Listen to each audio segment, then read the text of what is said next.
get up in the morning. Okay, anyway, we're going to work on, you would be surprised. Okay, so what we're going to work on today, we're going to solve quadratic equations by taking square roots. However, before we do that, I want to make sure you guys know how to break down a square root. So I'm going to show you, a lot of people use a factor tree, and that is completely fine. I want to show you guys how I learned how to do it too, just because I think it's a little bit faster. But you can use whichever method you like. But basically what I have at the top, none of these are perfect squares, so we're just going to break these radicals down. And in the directions, it just says leave it in simplest radical form. So what that means is you don't actually like take the square root on your calculator and estimate. You give it what we call an exact value when you just leave the radical in the problem. So what I have at the top right is just a list of the first 12 perfect squares. So literally, like all this, just a reference if you're not familiar, but like if I take, I don't know, like if I take the square root of 16, that's 4. Square root of 25, that's 5. Square root of 36 is 6. That's just what that means. Those have a perfect square. None of these are numbers on this lovely list. So here's how I learned how to do it. Okay, you take the number under the square root and you find the biggest number on the list of perfect squares that would divide into this. And if I'm not sure, I literally just like mess around with my calculator. Like I'll do, okay, 48. I know 4 goes into that, but if that number I get is divisible by anything else on this list, that means there's a bigger number. So maybe I try, like if 4 goes into it, I'd try 16. Okay, so 16 times 3. So if I can figure out the biggest number, I'm just going to rewrite this. Has to be a product, so multiplication. I rewrite this really quickly as 16 times 3, which is equivalent to 48. And then when I do that, what I'm doing is I'm creating one of those numbers to be a perfect square, so then I can actually take the square root. So 16 on that lovely list. What's the square root of 16? 4. Okay, so literally all this just comes out in front, and then 3 stays under the square root. Okay. Now, is anybody else like, I really want to do a factor tree? Or do you guys like that better? Okay, I'll just show you. If you don't like the factor tree, just ignore me for a second. Okay, if you like a factor tree, and to be honest, there's like an appropriate way to do this, but you don't have to do it like that. I would just find numbers that divide into 48. So immediately what pops into my head is 6 and 8. All right, and then you just keep breaking that down. So 6 is 2 times 3. 8 is, let's see, 2 times 4. And then you just keep breaking it. Ladies, it's enough. Okay, thank you. 4 is 2 times 2. Now, everything that you've broken down, like the 48, the 6, the 8, the 4, what you're looking for with what's left over, if you like the factor tree, you're looking for any partners. And if you have any partners or pairs, you can pull that number out in front. So I have 2 pairs of 2s. If you have more than one set of pairs, when you pull that out, you multiply them together. So 1 pair of 2s, another pair of 2s. 2 times 2 is 4. And then the 3 did not have a partner, so that would stay under the square root. And so you can see it's exactly the same thing I had, just finding the biggest perfect square. So whatever is easier for you. If you like the factor tree, do the factor tree. Okay, I might encourage you to do the biggest perfect square because I think it's a little bit faster than writing all that out, but that's just my opinion.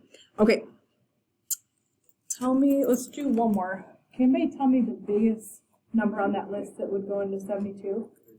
36. Okay, this is 36 times 2. 36 is a perfect square, so I can take that out of the square root as a 6. 2 stays underneath. That's my simplified radical form, 6 radical 2. Okay, you guys try the other 4 here real quick. Just need a couple things to do it. And if you like the factor tree, please use the factor tree. Some people just really like to do that better, and then it's fine with me if that's what works better for you. And so we can break down these other 4 columns here.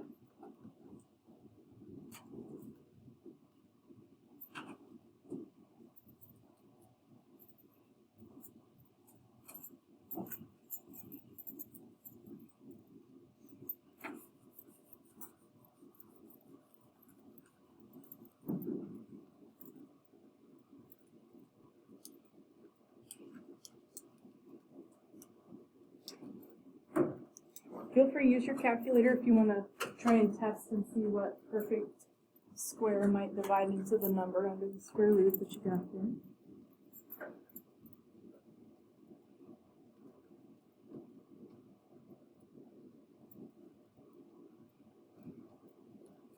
Anybody feeling good about the 98 under the square root?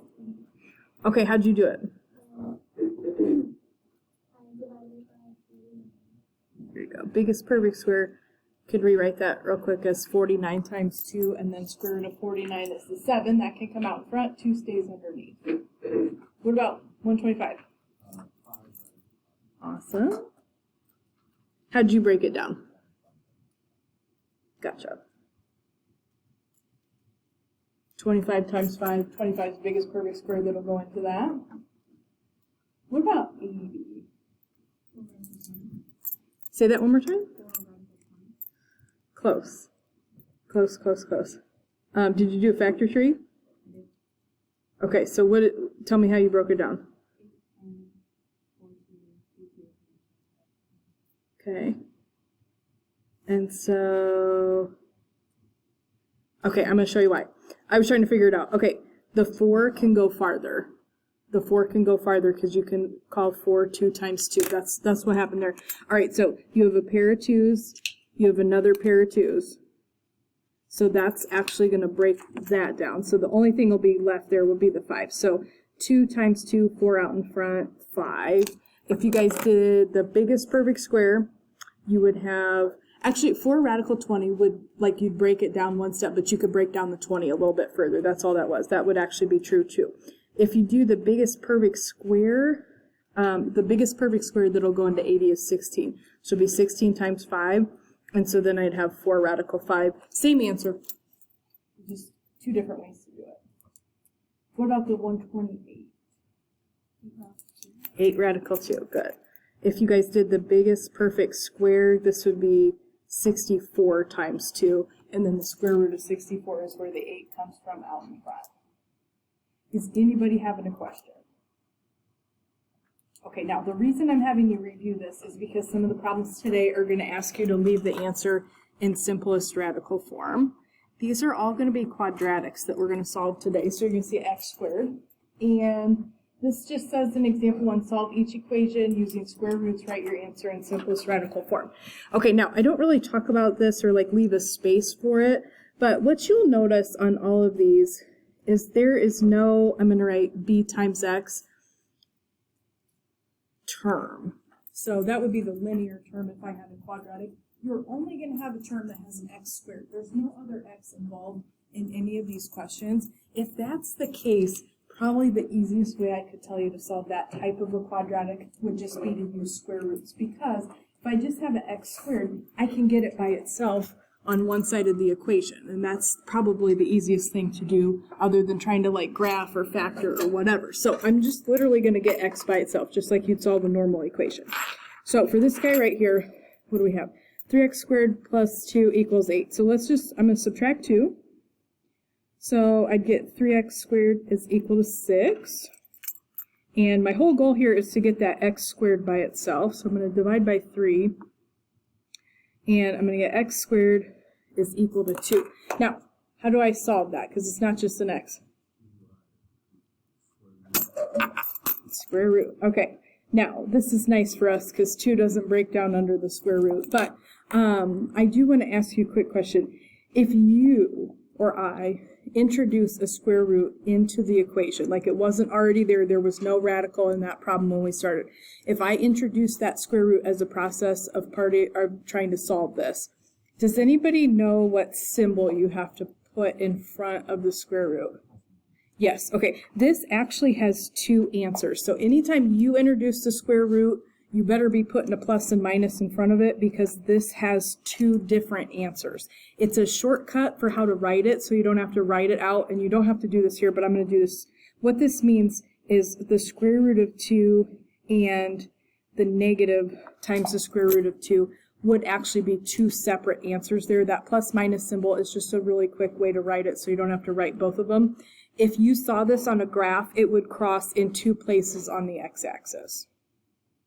Okay, so don't forget, if you introduce a square root, put a plus or minus symbol because there's two answers. Okay, now this next one, each one of these is just a little bit different. So I'm going to add 25 here. So I got 4x squared equals 25. I'm going to divide by 4. And then I'm going to go, oh, 25 is not divisible by 4. Lame. Do I want to write that as a decimal? No, why not? Tell me, somebody raise your hand and tell me, like, how would you go about doing the rest of this problem? Perfect. These are both perfect squares. They're both on that list at the top of the page. If you're taking a square root and it's a fraction, you can do it all at once if you want to, or you can literally take square root of the bottom, square root of the top separately, which is what you end up doing most of the time. Both of those numbers are actually perfect squares. And so what's the square root of 25? 5 and the 4, 2. And don't forget your plus minus. So my two answers, positive 5 over 2, negative 5 over 2, that would be the two places the graph would cross the x-axis if we saw this on a graph. Okay, let's scooch this up. Now, here we go. This is going to be our skill from the top. I'm going to add 64, just trying to get x squared by itself, because then we can take our square root. I'm going to divide by 2, and we're going to get x squared equals 32. So the first question we did was just 2 under a square root, couldn't break that down. Next question we had perfect squares. This question, 32 is not a perfect square, so I'm going to ask you to put it in simplest radical form. If I wanted to find biggest perfect square that divided into 32, what would you use? 16. I would just, in factor tree, if you like the factor tree, I'm just going to do biggest perfect square. So 16 times 2. And then when I got that perfect square, that 16, that allows me to remove that from under the square root.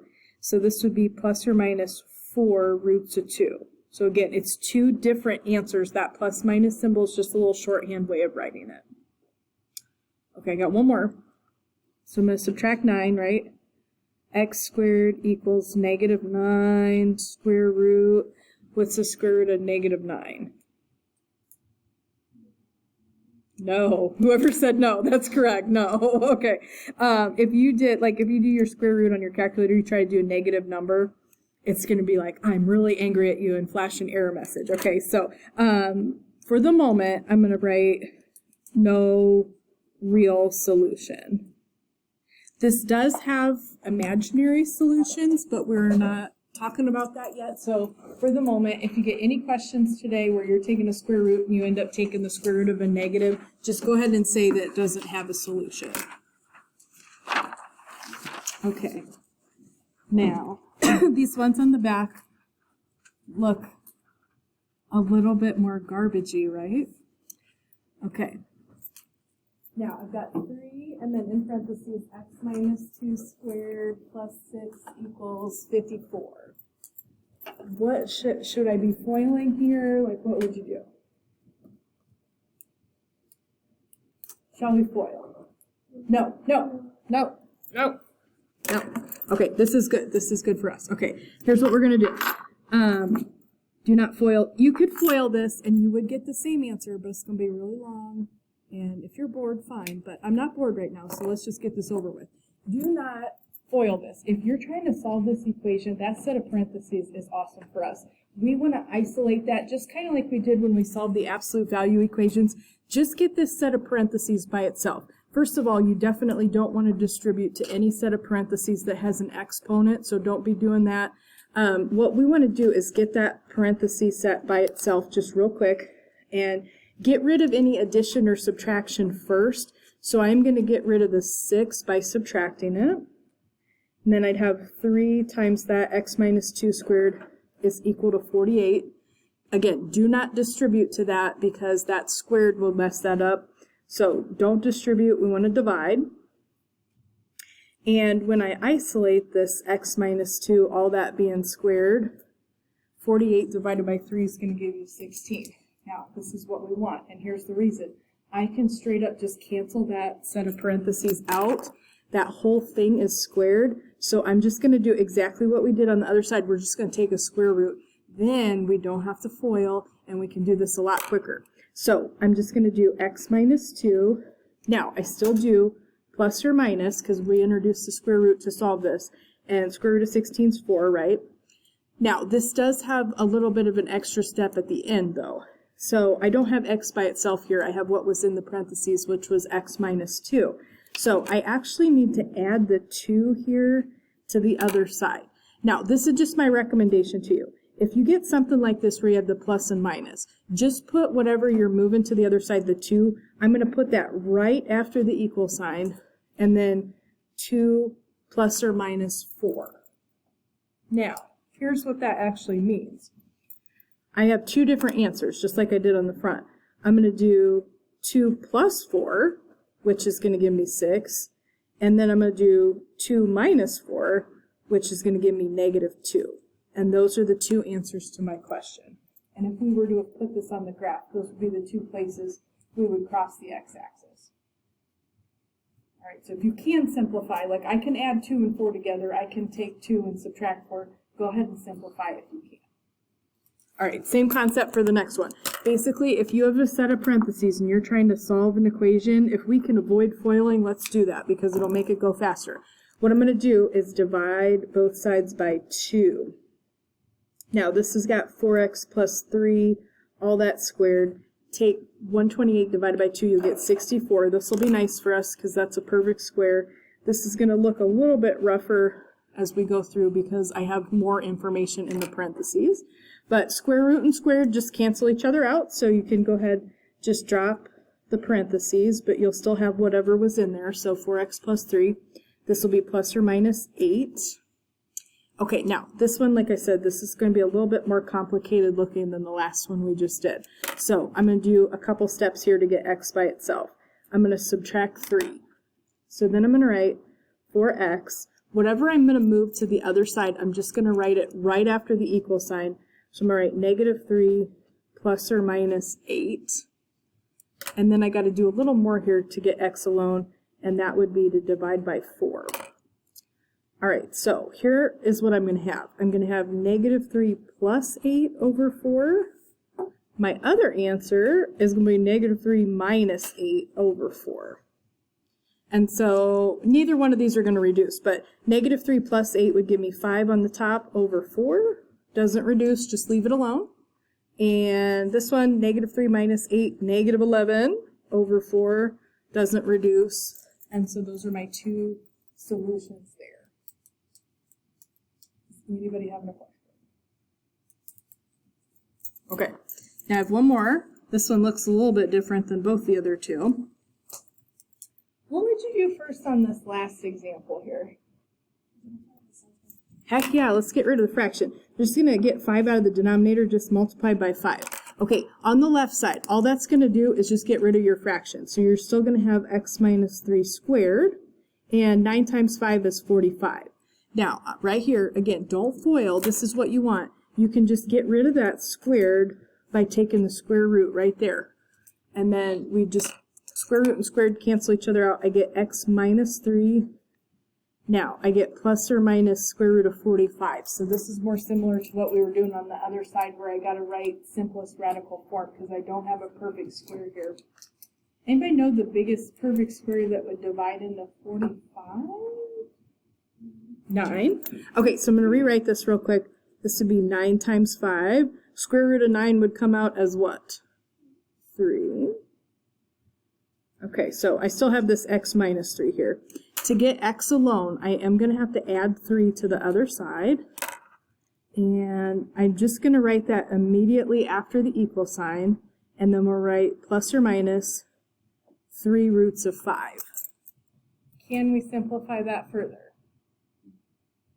No, don't you be writing 6 roots of 5. We're going to get in a fight. Okay, don't. All right, you cannot add these together. This is a plain number. This has a radical attached to it. So they're not like terms. So this is as far as you can go with this question. It's just 3 plus or minus 3 roots of 5. Those cannot be combined or simplified because one has a radical and one's just a constant term. So we don't have like terms there that we can simplify. Okay, does anybody have any questions? Now, our day would not be complete without a word problem, right? So this is going to go along with what we've been doing today, but we're just going to have to read through this a little bit.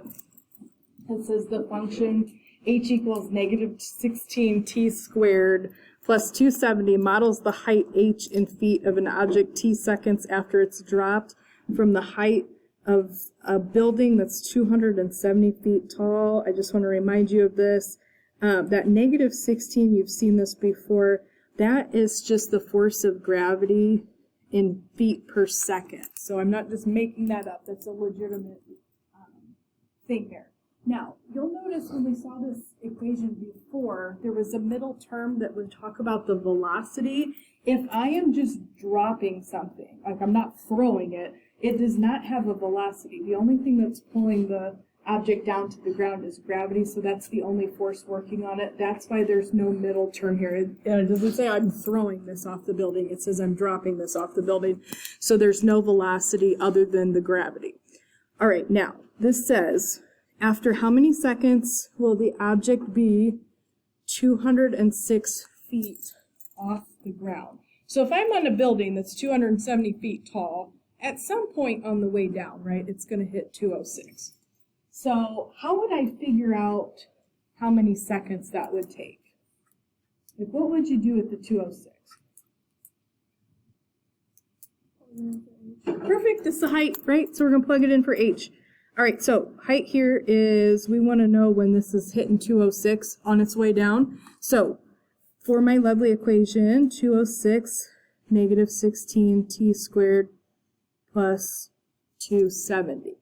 Okay, we're going to solve this just like the other equations. We just had to set it up first as the major difference. So I'm going to subtract 270. And when I do that, I'm going to get negative 64 equals negative 16t squared. Goal here, we're going to get t alone. So I'm going to divide by negative 16. Negative divided by negative becomes positive, so this is going to be 4. And just like all these other problems, I'm going to get t squared. So to cancel out the squared, we're going to take square root. Square root and squared cancel each other out. Now, how many seconds is it going to take for this to reach that height of 206? There you go, you're good. All right, so time here, 2 seconds. Okay, why didn't we say plus or minus 2? Can't have negative time, right? So in this question, there would algebraically, no situation attached to this. This has 2 answers, right? It could be 2 or negative 2. If it's a problem where I'm talking about time, the reason I'm not putting a plus and minus, because you can't have negative time. You don't have to write that out. I'm just going to jot it down real quick. But you can't have a negative time. So this actually only has one answer, and it would be 206. Okay, same situation, but just different question. This says, in part B, after how many seconds will the object hit the ground? So I'm dropping this. How long is it going to take to hit the ground? How would I figure this out? Like, how would I use the equation to help me there? Why? Right. Perfect, perfect, perfect. Okay, we're going to set this equal to 0. If you are an object and you're dropped off of a building, not you specifically, but like a ball or something. Okay, so that sounded really bad. All right, so drop an object off the building, no one's standing below to get hit by it. When you are on the ground, that means your height is 0. Any question that says, when is this going to hit the ground, it's just asking you for the 0. When the height is 0, you are on the ground. So exact same equation, we would just set it up as being equal to 0.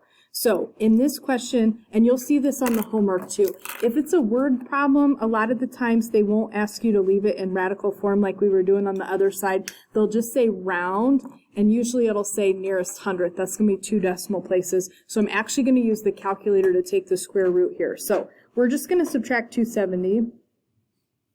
And so I get negative 270, negative 16t squared, divide by the negative 16. And I'm going to write this, but you could really just do this on the calculator if you want to. You should get 16.875 when you do that, and that's the time squared. Again, I'm not going to put a plus and minus in front of this because we're talking about a time for this situation. And I'm just going to type this into the calculator here. Now, you guys, I don't know how much we've used square roots on this at all, or maybe not at all here. You hit second, and then it's kind of diagonal from the 7. It's like it's an x squared key. The square root should be the second function on that. So I'm going to do square root, and then I'm going to type 16.875, and it will tell me the square root then. And I'm just going to round to 2 decimal places. So for that, we better say 4.11. So just about a little bit more than 4 seconds for the object to hit the ground. No plus and minus because we can't have negative. All right.